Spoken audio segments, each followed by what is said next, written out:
11ാമത്തെ അധ്യായമാണ്. ഇത് നമ്മളൊരു 100 ഡേ ചലഞ്ചായിട്ടാണ് മുമ്പോട്ട് പോകുന്നത്. ഇതിന് മുന്നത്തെ അധ്യായം കാണാത്ത ആൾക്കാർ താഴെ ഡിസ്ക്രിപ്ഷൻ ബോക്സിൽ നമ്മുടെ പ്ലേലിസ്റ്റിൻ്റെ ലിങ്ക് ഉണ്ടാവും. അതിൽ ക്ലിക്ക് ചെയ്ത് കഴിഞ്ഞാൽ മുമ്പത്തെ മുഴുവൻ ന്യൂസും നിങ്ങൾക്ക് കാണാൻ സാധിക്കും. ഓക്കെ, അപ്പോൾ ഇന്ന് നമ്മൾ ഹൈദരാബാദ് ബേസ് ചെയ്തുകൊണ്ട് വന്നിട്ടുള്ള ഒരു ന്യൂസാണ്.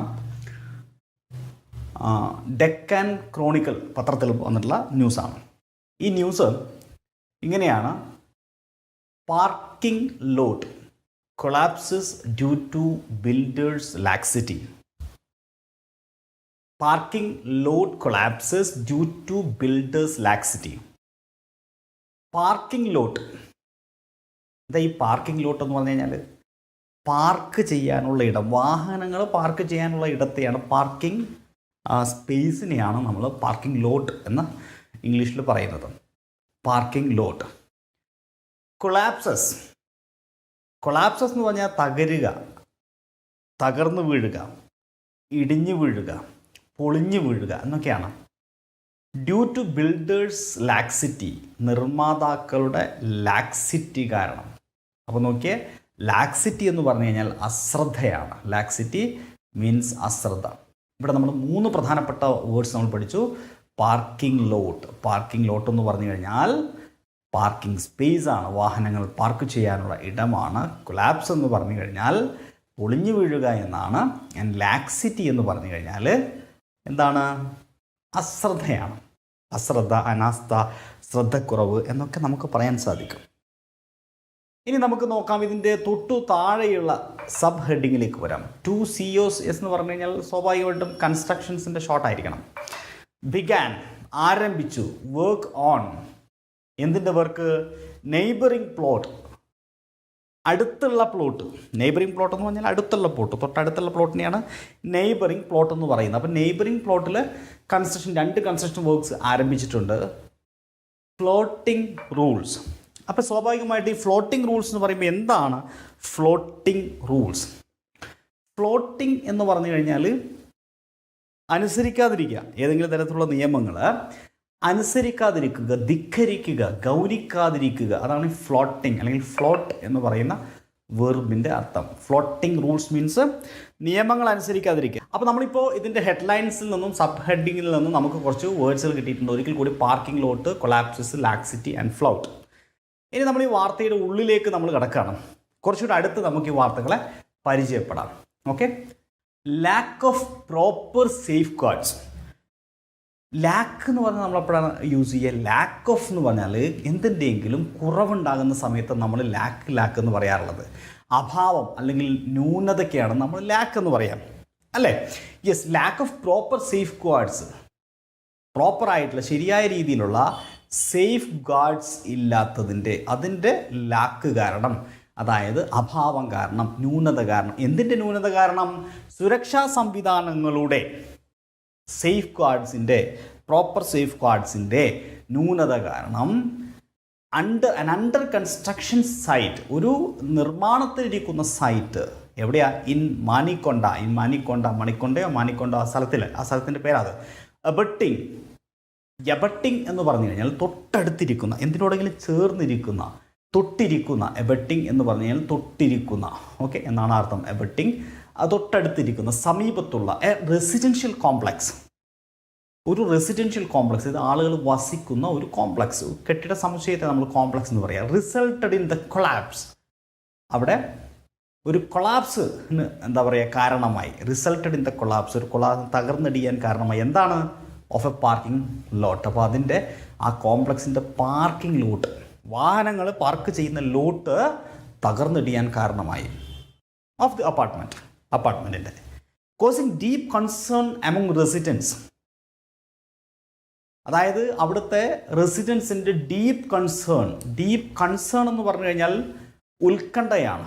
ഏതെങ്കിലും ഒരു വിഷയവുമായി ബന്ധപ്പെട്ട ആശങ്കയെ, ഉത്കണ്ഠയെ നമുക്ക് കൺസേൺ എന്ന് പറയാം. എമംഗ് റെസിഡൻസ്, അവിടുത്തെ താമസക്കാർക്കിടയിൽ ഉള്ള കൺസേൺ, ഉത്കണ്ഠ എന്താണ് കാരണമാക്കിക്കൊണ്ടാണ് ഈ സംഭവം ഉണ്ടായിട്ടുള്ളത്, അല്ലേ? As A construction work resumed following the collapse over the weekend. അപ്പോൾ ഈ വീക്കെൻഡോട് കൂടിയിട്ട് പുതിയ കൺസ്ട്രക്ഷൻസ് അവിടെ റെസ്യൂം ചെയ്യുകയും ചെയ്തു, പുനരാരംഭിക്കുകയും ചെയ്തു. ആ പുനരാരംഭിച്ചത് ആളുകൾക്കിടയിൽ, അവിടുത്തെ ആളുകൾക്കിടയിൽ എന്തുണ്ടായിട്ടുണ്ട്? ഭയങ്കര കൺസേൺ, ഉത്കണ്ഠ ഉണ്ടായിട്ടുണ്ട്. റെസ്യൂം എന്ന് പറഞ്ഞാൽ നമ്മൾ വീഡിയോസൊക്കെ കാണുമ്പോൾ കണ്ടില്ല, പോസ് റെസ്യൂം അല്ലേ? റെസ്യൂം എന്ന് പറഞ്ഞാൽ പുനരാരംഭിക്കുക എന്നാണ്. അപ്പോൾ ഇവിടെ ആ വീക്കെൻഡിൽ തന്നെ പുതിയ കെട്ടിടങ്ങളുടെ നിർമ്മാണം പുനരാരംഭിച്ചത് ആളുകളുടെ ഇടയിൽ ഭയങ്കര ഡീപ്പ് കൺസേൺ, വലിയ അഗാധമായിട്ടുള്ള തീവ്രമായ ഉത്കണ്ഠ ഉണ്ടാക്കിയിട്ടുണ്ട്. ഓക്കെ എന്നാണ് ഈ വാർത്തയിൽ പറയുന്നത്. ഇനി നമുക്ക് നോക്കാം. റെസിഡൻസ് അലീജ്ഡ്, അവിടെ താമസക്കാർ ആരോപിച്ചു, 2 companies started work on the neighbouring 900 square yard. നമ്മൾ ഈ സ്ക്വയർ ഫീറ്റ് എന്നൊക്കെ പറയുന്ന പോലത്തെ ഒരു മെഷർമെൻറ്റിൻ്റെ അളവാണ് ഈ സ്ക്വയർ യാർഡ്. അപ്പോൾ 900 സ്ക്വയർ ഫീറ്റോളം സ്ഥലത്ത് റെസിഡൻസ് അലീജ്ഡ് 2 companies, 2 companies അവിടെ എന്ത് ചെയ്തിട്ടുണ്ട്? വർക്ക് സ്റ്റാർട്ട് ചെയ്തിട്ടുണ്ട്. നെയ്ബറിംഗ് തൊട്ടടുത്ത്, നെയ്ബറിംഗ് മീൻസ് തൊട്ടടുത്ത് പ്ലോട്ട്, ഈ പറഞ്ഞ 900 സ്ക്വയർ യാർഡുള്ള പ്ലോട്ടിൽ months ago 2 മാസം മുമ്പ് വിത്തൗട്ട് റിക്വിസിറ്റ് പെർമിഷൻ, റിക്വിസിറ്റ് പെർമിഷൻ ഇല്ലാതെ, റിക്വിസിറ്റ് എന്ന് പറഞ്ഞാൽ എന്താ? മുൻകൂട്ടിയുള്ള പെർമിഷൻ ഇല്ലാതെ, അല്ലെങ്കിൽ ആവശ്യത്തിനുള്ള, മുൻകൂട്ടി ആവശ്യത്തിനുള്ള, റിക്വിസിറ്റ് റിക്വയർ ആവശ്യം അല്ലേ? റിക്വിസിറ്റ് ആവശ്യമായിട്ടുള്ള പെർമിഷൻ ഇല്ലാതെ, റിക്വിസിറ്റ് ആവശ്യമായിട്ടുള്ള, അപ്പോൾ ആവശ്യമായ പെർമിഷൻ, അനുവാദം, റിക്വിസിറ്റ് പെർമിഷൻ ഇല്ലാതെ, റിക്വസ്റ്റ് പെർമിഷൻ ഇല്ലാതെയാണ് ഇവിടെ constructions ആരംഭിച്ചിട്ടുള്ളത്. 1 of the companies withdrew, അതിൽ ഒരു കമ്പനി വിഡ്രൂ ചെയ്തു, പിൻവാങ്ങിയിട്ടുണ്ട് അല്ലേ, ഫ്രം ദ പ്രോജക്റ്റിൽ നിന്ന്. But Sanvi infra continued, Sanvi infra എന്ന് പറയുന്ന കമ്പനി തുടർന്നു with construction work. The built pillars, അവർ വലിയ തൂണുകൾ, പില്ലേഴ്സ് ഉണ്ടാക്കി. ജസ്റ്റ് 5 feet away, 5 അടി അകലെ ഫ്രം ദ കോമ്പൗണ്ട് വാളിൽ നിന്നും 5 അടി അകലെ അവർ പില്ലേഴ്സ് ഉണ്ടാക്കിയിട്ടുണ്ട്. ഓക്കെ, കോമ്പൗണ്ട് വാൾ എന്ന് പറഞ്ഞാൽ മതിൽ, കോമ്പൗണ്ട് വാൾ മീൻസ് മതിൽ. ഓക്കെ, വൈൽ മുനിസിപ്പൽ റെഗുലേഷൻസ്, ആ സമയത്ത് മുനിസിപ്പാലിറ്റിയുടെ റെഗുലേഷൻസ് ഉണ്ട്, നിർദ്ദേശങ്ങൾ, സജഷൻസ് ഉണ്ട്. എന്താണ്? സ്റ്റിപ്പുലേറ്റ് മീൻസ് വ്യവസ്ഥ ചെയ്യുക. മുനിസിപ്പാലിറ്റി നിയമപ്രകാരം വ്യവസ്ഥ ചെയ്യുന്നതിന്, നിയമപ്രകാരം നിശ്ചയിച്ചതിനെയാണ് നമ്മൾ സ്റ്റിപ്പുലേറ്റഡ് എന്ന് പറയാം. അപ്പോൾ എന്താണ് അവർ വ്യവസ്ഥ ചെയ്യുന്നത്?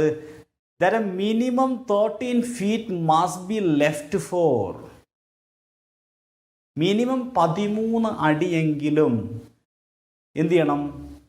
അനുവദിക്കണം, അവിടെ റിസർവ് ചെയ്യണം, അവിടെ മാറ്റി വെക്കണം. റിസർവ് എന്ന് പറയുന്ന വാക്കിൻ്റെ അർത്ഥത്തിലാണ് ലീവ് ഫോറിൻ്റെ പാസ്റ്റ് ആണ് ലെഫ്റ്റ് ഫോർ ആയിട്ട് ഇവിടെ യൂസ് ചെയ്തിട്ടുള്ളത്. ലീവിൻ്റെ പാസ്റ്റ് ലെഫ്റ്റ് ആണല്ലോ. ലീവ് ഫോർ ഫയർ സേഫ്റ്റിയുടെ ആവശ്യത്തിന് വേണ്ടിയിട്ടും അതർ പർപ്പസസ്, മറ്റാവശ്യങ്ങൾക്കും വേണ്ടിയിട്ട് മിനിമം 13 അടിയെങ്കിലും വിടണം. ഓക്കെ, ലീവ് ഫോർ ചെയ്യണം, റിസർവ് ചെയ്യണം. ഇതാണ് സ്റ്റിപ്പുലേറ്റ് ചെയ്യുന്നത് മുനിസിപ്പൽ റെഗുലേഷൻസ് സ്റ്റിപ്പുലേറ്റ് ചെയ്യുന്നത്. അപ്പോൾ ഇവിടെ ഇതാണ് stipulation. So that is actually what stipulated. According to the municipal regulations, it was stipulated at least 13 feet must be left for before constructing a building, for the purpose of the safety or some other concerns like എന്താണ് fire safety പോലെയുള്ള കാര്യങ്ങൾക്ക് വേണ്ടിയിട്ട്. Said Bhargav Reddy, ഇതാരാ പറഞ്ഞ? ഭാർഗവ് റെഡ്ഡിയാണ് a resident. Okay, അവിടുത്തെ ഒരു താമസക്കാരനാണ്, resident ആണ്. യെസ്, അപ്പോൾ നിങ്ങളിങ്ങോട്ട് വന്നേ. ഈ പറഞ്ഞ പോയിന്റിൽ അവസാനം പറയുന്ന ഒരു വരിയുണ്ട്, റെസിഡൻസ്, അവിടുത്തെ താമസക്കാർ took the matter up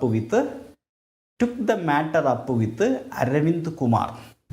അവിടുത്തെ റെസിഡൻറ്റ് എന്ത് ചെയ്തു നോക്കൂ? Residents took the matter up. Residents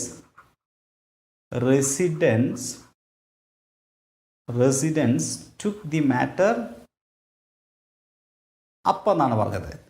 ഇവിടെ സത്യത്തിൽ ഒരു ഫ്രേസൽ വെർബാണ് ഇതിൻ്റെ ഉള്ളിലിരിക്കുന്നത്. ടുക്ക് ദ മാറ്റർ അപ്പ് എന്ന് പറഞ്ഞു കഴിഞ്ഞാൽ ടേക്ക് അപ്പ് എന്ന് പറയുന്ന ഒരു വാക്കിൻ്റെ പാസ്റ്റ് ആണ് ടുക്ക് അപ്പ്. ഇംഗ്ലീഷിൽ ടേക്ക് അപ്പ് എന്ന് പറയുന്ന ഒരു ഫ്രേസൽ വെർബുണ്ട്. ടേക്ക് സംതിങ്, ഇവിടെ സംതിങ് ഉണ്ടാവും, അപ്പ്, അതിൻ്റെ പാസ്റ്റ് ആണ് ടുക്ക് സംതിങ് അപ്പ്. ഈ ടുക്ക് സംതിങ് അപ്പ് എന്ന് പറഞ്ഞു കഴിഞ്ഞാൽ, ടേക്ക് സംതിങ് അപ്പ് എന്ന് പറഞ്ഞാൽ to begin discussing a subject with someone. That means hold a discussion with somebody. Okay, so take up means hold a discussion with somebody. That means take something up somebody. അതാണ് അതിൻ്റെ usage. അത് നമ്മൾ break ചെയ്തിട്ടാണ് ആ phrasal verb use ചെയ്യുക. അപ്പോൾ ഇവിടെ പറഞ്ഞിരിക്കുന്നത് റെസിഡൻസ് അല്ല, റെസിഡൻസ് ടുക്ക് കണ്ട അവിടെ ടുക്ക് ഉണ്ട്. ടുക്ക് റെസിഡൻറ്റ് ടുക്ക് മാറ്റർ, എന്ത് ടുക്ക് മാറ്റർ അപ്പ്. ആരുമായിട്ട്? വിത്ത് അരവിന്ദ് കുമാർ, അരവിന്ദ് കുമാറുമായിട്ട്. Arvind Kumar special chief secretary of MAUD, municipal administration ആണെന്ന് തോന്നുന്നുണ്ട്. MA എന്ന് പറഞ്ഞാൽ UD means urban development something. Okay, അപ്പോൾ MA ആൻഡ് UIDയുടെ സെക്രട്ടറി ആയിട്ടുള്ള ഈ പറയുന്ന അരവിന്ദ് കുമാറിനോട് അവർ എന്ത് ചെയ്തു? ടുക്കപ്പ് ചെയ്തു. ടുക്ക് ദ മാറ്റർ അപ്പ്, കാര്യം സംസാരിച്ചു, ഡിസ്കസ് ചെയ്തു. ആൻഡ് ഓൾസോ മെറ്റ് വിത്ത്. ഈ മെറ്റ് വിത്ത് എന്ന് പറഞ്ഞു കഴിഞ്ഞാൽ സത്യത്തിൽ പ്രത്യേകിച്ചൊന്നുമില്ല, ഒരാളെ കണ്ടുമുട്ടുക, കണ്ടുമുട്ടുക എന്നാണ്. മീറ്റ് വിത്തിൻ്റെ പാസ്റ്റാണ് met with. Okay, the municipal commissioner, municipal commissioner അവർ മെറ്റ് വിത്ത് ചെയ്തിട്ടുണ്ട്, കണ്ടുമുട്ടിയിട്ടുണ്ട്. അയാളുമായിട്ട് ഈ വിഷയം അവതരിപ്പിച്ചിട്ടുണ്ട്. അപ്പോൾ ഞാൻ ഈ പോയിന്റിലേക്ക് ഒന്ന് വരികയാണ്. നമ്മൾ ടേക്ക് സംതിങ് അപ്പ് എന്ന് പറഞ്ഞാൽ to begin a discussion or discussing something with somebody. That is actually what meant by take something up. I think you got the meaning of this phrase. This is actually a phrase that means a phrasal verb. Okay, and we have another phrasal verb, take up with someone. അങ്ങനെ ഒരു സംഭവം ഉണ്ട്. അതിന് വേറൊരു meaning കൂടെ ഉണ്ട്, to become friendly with or spend time with someone. If you are making friendship with somebody, then you can use this phrase, take up with. Okay, take up with means നമ്മൾ ബന്ധം സൃഷ്ടിക്കുക, സൗഹൃദ ബന്ധം ഉണ്ടാക്കുക, അതിനെ take up വിത്ത്. അപ്പോൾ അങ്ങനെ ഒരു അർത്ഥം കൂടി അതിനുണ്ട്, നിങ്ങൾ മനസ്സിലാക്കി വെക്കണം. നിങ്ങൾ കോമ്പറ്റേറ്റീവ് എക്സാംസ് എഴുതുന്ന ആൾക്കാരാണെങ്കിൽ പരീക്ഷയ്ക്ക് അത് ചോദിക്കാറുണ്ട്. ടേക്കപ്പ് വിത്ത് എന്ന് പറഞ്ഞാൽ എന്താണ്? That means to make friendship with somebody. Okay, പിന്നെ നമ്മൾ ടേക്ക് സംതിങ് അപ്പ് എന്ന് പറഞ്ഞാൽ to discuss something with somebody. Okay, ഇനി നമുക്ക് പോയിന്റിലേക്ക് വരാം. നോ വൺ വാസ് ഇഞ്ചേർഡ്, ആർക്കും പരിക്കേറ്റില്ല ഇൻ ദ ഇൻസിഡൻറ്റ്, ആ സംഭവത്തിൽ. That took place around 1 PM, 1 മണി സമയത്താണ് നടന്നത്, ഓൺ സാറ്റർഡേ, ശനിയാഴ്ച. പിതാനി റെഡ്ഡി എന്ന് പറഞ്ഞ ആൾ ദ അപ്പാർട്ട്മെൻറ്റ്സ് വാച്ച്മാൻ, അദ്ദേഹം അവിടുത്തെ വാച്ച്മാനാണ് അപ്പാർട്ട്മെൻറ്റിൻ്റെ. സെഡ് അദ്ദേഹം പറഞ്ഞു, ഇനിഷ്യലി എന്ന് പറഞ്ഞാൽ തുടക്കത്തിൽ, ആരംഭത്തിൽ. ഓക്കെ, തുടക്കത്തിൽ, ആരംഭത്തിൽ. ഇനിഷ്യലി ഐ തോട്ട്, ഞാൻ കരുതി, എ മാസീവ് ഒബ്ജക്റ്റ്, മാസീവായ ഒരു ഒബ്ജക്റ്റ്, അതൊരു വലിയ വസ്തു, മാസീവ് ഒബ്ജക്റ്റ്, വലിയ വസ്തു, had fallen, massive object had fallen. എങ്ങനെ ഫോളൻ? ഹാഡ് ഫോളൻ, അതായത് പെട്ടെന്നൊരു വലിയ വസ്തു had fallen on the parking ഷെഡിലേക്ക് വീണതാണോ? ഐ കെയിം ഔട്ട്, ഞാൻ പുറത്തേക്ക് വന്നു, to find the entire area in ruins. ഞാൻ പുറത്തേക്ക് വന്നപ്പോഴാണ് കണ്ടത് ആ ഏരിയ കംപ്ലീറ്റ്, എൻ്റയർ ഏരിയ മുഴുവൻ ഇൻ റെയിൻസിലാണ്. ഇൻ റൂയിൻസ് എന്ന് പറഞ്ഞാൽ നശിച്ചു പോയിരിക്കുകയാണ്. ഇൻ റൂയിൻസ്, നശിച്ചു പോയിരിക്കുകയാണ്, തകർന്ന അവസ്ഥയിലാണ്. A woman who regularly walks, സ്ഥിരമായിട്ട് അതിൽ നടക്കുന്ന ഒരു സ്ത്രീ, വിത്ത് ഹെ ബേബിയുമായിട്ട്, അവരുടെ കയ്യിലെ കുഞ്ഞുമായിട്ട്. ആൻഡ് ടോഡ്ലർ എന്ന് പറഞ്ഞു കഴിഞ്ഞാൽ 1 വയസ്സിനും അല്ലെങ്കിൽ 3 വയസ്സിനും ഇടയിലുള്ള കുട്ടികളെ നമ്മൾ ടോഡ്ലേഴ്സ് എന്ന് പറയും. ചെറിയ കുഞ്ഞാണെങ്കിൽ നമ്മൾ ബേബി എന്ന് വിളിക്കും, കുറച്ചുകൂടെ വലിയ കുഞ്ഞാണെങ്കിൽ നമ്മൾ ടോഡ്ലർ, പിച്ച വെച്ച് നടക്കുന്ന പ്രായം, ദറ്റ് ഈസ് ടോഡലിങ്. ഓക്കെ, ടോഡൽ മീൻസ് പിച്ച വെക്കുക, ടോഡലർ മീൻസ് പിച്ച വെക്കുന്ന കുട്ടി, that means 1 to 3 years. Okay, in the area feeding dum, അവർക്ക് പാല് കൊടുക്കാറുണ്ട് ആ സമയത്ത്. എവറി ആഫ്റ്റർനൂൺ, എല്ലാ ആഫ്റ്റർനൂണും. ലക്കിലി, ഭാഗ്യത്തിന്. എസ്കേപ്ഡ് അൺഹാംഡ് എന്ന് പറഞ്ഞാൽ എന്താ? അൺഹാംഡ്, പരിക്കേൽക്കാതെ രക്ഷപ്പെട്ടു. എസ്കേപ്ഡ് അൺഹാംഡ് എന്ന് പറഞ്ഞാൽ പരിക്കേൽക്കാതെ രക്ഷപ്പെട്ടു. എസ്കേപ്ഡ് അൺഹാംഡ്, പരിക്കേൽക്കാതെ രക്ഷപ്പെട്ടു. അനദർ റെസിഡന്റ് സെഡ്, മറ്റൊരു താമസക്കാരൻ പറഞ്ഞു, he was out of town, അദ്ദേഹം ടൗണിൻ്റെ പുറത്തായതുകൊണ്ട്. അതർവൈസ്, അല്ലായിരുന്നെങ്കിൽ his car would have been damaged, അദ്ദേഹത്തിൻ്റെ കാർ ഡാമേജ് ആയി പോവുമായിരുന്നു. As the cave in extended to his parking spot, കാരണം. ആസ് എന്ന് പറഞ്ഞാൽ ഇവിടെ ബിക്കോസ്. ആസിന് 2 അർത്ഥമുണ്ട്, 1, 2 3 അർത്ഥമുണ്ട്. ബിക്കോസ് എന്ന അർത്ഥമുണ്ട്, വെൻ അപ്പോൾ എന്നർത്ഥമുണ്ട്, പോലെ, ലൈക്ക് എന്നർത്ഥമുണ്ട്. 3 രീതിയിൽ നമ്മൾ ആസ് യൂസ് ചെയ്യാറുണ്ട്. ആസ്, അപ്പോൾ ഇവിടെ ആസ് കേവ്, അതെ, അതുകൊണ്ട്. 3 അല്ല, ബിക്കോസ് അല്ലെങ്കിൽ സോ എന്ന അർത്ഥത്തിൽ. അതുകൊണ്ട് കേവിൻ, ആ കേവിൻ എന്ന് പറഞ്ഞാൽ മണ്ണിടിച്ചിൽ അല്ലെങ്കിൽ തകർന്നു വീഴുന്നതിനെയാണ് നമ്മൾ കേവിൻ എന്ന് പറയുക. കേവിൻ, ആ കേവിൻ എക്സ്റ്റെൻഡ് മീൻസ് വ്യാപിച്ചു. എവിടെ വരെ വ്യാപിച്ചു? ടു ഹിസ് പാർക്കിംഗ് സ്പോട്ട്, അദ്ദേഹം പാർക്ക് ചെയ്യുന്ന സ്പോട്ട് വരെ അത് വ്യാപിച്ചിരുന്നു. അതുകൊണ്ട് so, otherwise as the cave in extend to his parking spot, അദ്ദേഹത്തിൻ്റെ car would have been damaged, അദ്ദേഹം അവിടെ ഉണ്ടായിരുന്നെങ്കിൽ എന്നാണ് അദ്ദേഹം പറയുന്നത്. പക്ഷെ ഭാഗ്യത്തിന് അദ്ദേഹം രക്ഷപ്പെട്ടു. ടൗൺ പ്ലാനർ രാകേഷ്, ഈ ടൗൺ പ്ലാനറായിട്ടുള്ള രാകേഷ് സിംഗ് വെൻ ക്വസ്റ്റ്യൻഡ്, ചോദിച്ചപ്പോൾ കുഡ് നോട്ട് ക്ലാരിഫൈ, അദ്ദേഹം വിശദമാക്കിയില്ല, അദ്ദേഹത്തിന് വിശദമാക്കാൻ കഴിഞ്ഞില്ല. Whether security checks were conducted, അവിടെ സുരക്ഷാ പരീക്ഷണങ്ങൾ അല്ലെങ്കിൽ സുരക്ഷാ ചെക്സ് നടന്നിട്ടുണ്ടോ എന്നുള്ളത് അദ്ദേഹത്തിന് ക്ലാരിഫൈ ചെയ്യാൻ സാധിച്ചില്ല. Residents also filed a complaint at the Narsingi police station, അവിടുത്തെ താമസക്കാർ നർസിംഗി പോലീസ് സ്റ്റേഷനിൽ പരാതി കൊടുക്കുകയും ചെയ്തിട്ടുണ്ട്. ചെറിയ വാർത്തയാണെങ്കിലും പ്രധാനപ്പെട്ട കുറേ വൊക്കാബ്സ് നമ്മളിവിടെ പഠിച്ചു കഴിഞ്ഞു. So I think it's time to wind this session up.